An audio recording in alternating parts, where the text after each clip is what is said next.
Mais do que nunca, a escolha dos seus candidatos em outubro vai ficar mais fácil ou pelo menos mais consciente a partir do trabalho que a CNN vai levar até você. Repórteres espalhados pelo Brasil, nossas redações mobilizadas, muito material sendo exibido em toda a nossa programação e em todas as nossas plataformas. Entre as plataformas, nós já temos uma que estreou há questão de horas. No site da CNN está no ar toda uma página dedicada às eleições 2024. Aqui você percebe, já estamos na contagem regressiva, 248 dias, 11 horas e 15 minutos. Parece muita coisa, né? Mas passa rápido. Temos também algumas abas já montadas, as dúvidas mais frequentes para o pleito, o calendário eleitoral, importante saber isso, as análises dos nossos profissionais aqui da redação, eleição em São Paulo. Temos já uma aba só dedicada à eleição de São Paulo, mas é claro, outras abas vão surgir ao longo do ano, enfocando, destacando as disputas locais nos mais diversos municípios do Brasil. É um prazer apresentar esse nosso novo site, que é muito completo e já tem muita reportagem. É só ir lá no site da cnnbrasil.com.br, mas é fundamental apresentar também um importante reforço que nós vamos ter e que neste momento está com o nosso analista de política, Yuri Pita, o cientista político e agora comentarista da CNN Brasil, Antônio Lavareda, um dos maiores conhecedores de eleições municipais, dono de um banco de dados bastante invejável. Lavareda, muito obrigado pela sua presença, bem-vindo aqui à CNN Brasil. E é claro, a gente sabe que as eleições municipais já há algum tempo têm um caráter nacional. Elas não se limitam ali ao poder do município. Te pergunto por que agora, em 2024, isso está ainda mais destacado. Boa noite. Boa noite, Márcio. Um prazer estar aqui na CNN, com os espectadores, com você, com o Yuri. Essas eleições municipais, Márcio, vão ser a 11ª eleição municipal, ou seja, o evento de eleições municipais da nova República. Isso para as capitais. Para os demais municípios, essas serão as 10ª eleição municipal no conjunto dos municípios. Então, o Brasil teve eleições municipais nas capitais em 1985, capitais e distritos, os antigos municípios, chamados na época do governo militar de municípios de segurança nacional, e a partir de 1988, eleições em todos os demais municípios. Aquele mandato das eleições de 85 foi um mandato curto, de 3 anos, e nessa eleição de 85, por exemplo, se elegeu o ex-presidente Jânio Quadros aqui em São Paulo. Essas eleições, então, foram ganhando importância ao longo da nova República à medida que elas foram se relacionando com as eleições subsequentes de deputados estaduais, deputados federais e muito mais indiretamente, dado o número de partidos, também com as eleições presidenciais.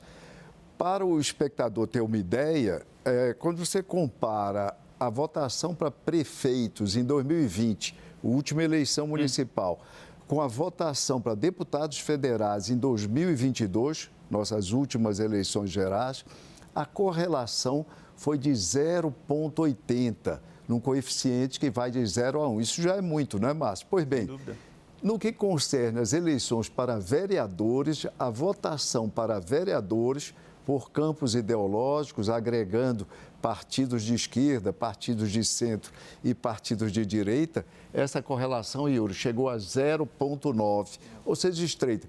Eu costumo dizer que as eleições de 2026, no que concerne a Câmara Federal, elas começam efetivamente esse ano, nas eleições municipais desse ano. Extremamente importantes, e nós vamos ter no Brasil uma das maiores eleições desse ano 2024. Como vocês sabem, isso já foi noticiado pela CNN, 2024 é um ano de grandes eleições mundo afora. Eleições em países democráticos e com grandes populações. Estados Unidos, então, México, Índia, Paquistão, Indonésia, grandes eleitorados. Até em países que não são democráticos.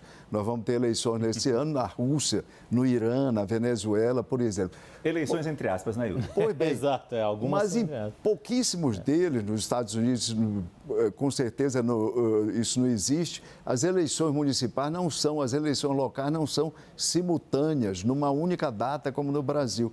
Então, nós vamos ter 156 milhões de eleitores, envolvidos, por exemplo, com a escolha entre candidatos que em 2020 somaram cerca de 518 mil postulantes, quer candidatos a prefeito e vice-prefeito e a vereadores. Só em São Paulo, por exemplo, Márcio, um eleitor paulistano, na capital do estado, ele teve que escolher um vereador entre 1.891 candidatos. Mas isso já é outra questão, isso beira a irracionalidade.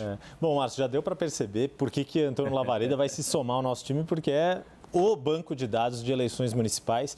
E Lavareda, muito do que você colocou é exatamente isso. O quanto as eleições deste ano de 2024 vão permitir a gente traçar cenários para 2026, seja para a formação do Congresso Nacional, mas também do quanto a polarização que a gente viu em 2022 vai continuar ou não.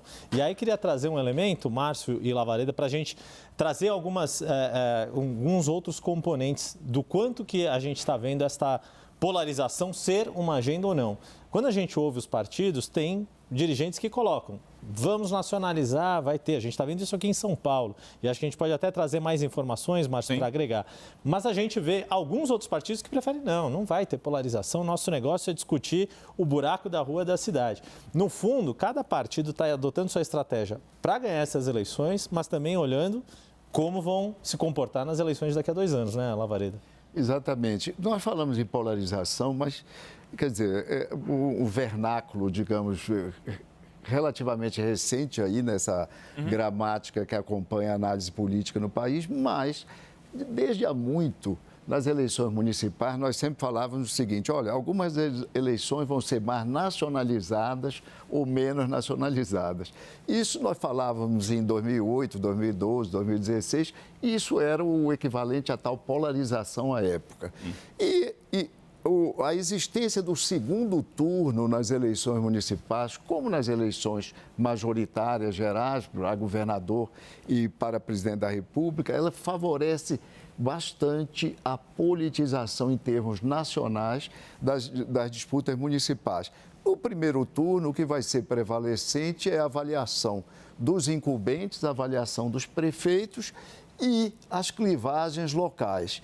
Em poucos municípios, principalmente nos principais centros do país, nós vamos notar uma certa politização na clave nacional, o que hoje se denomina polarização.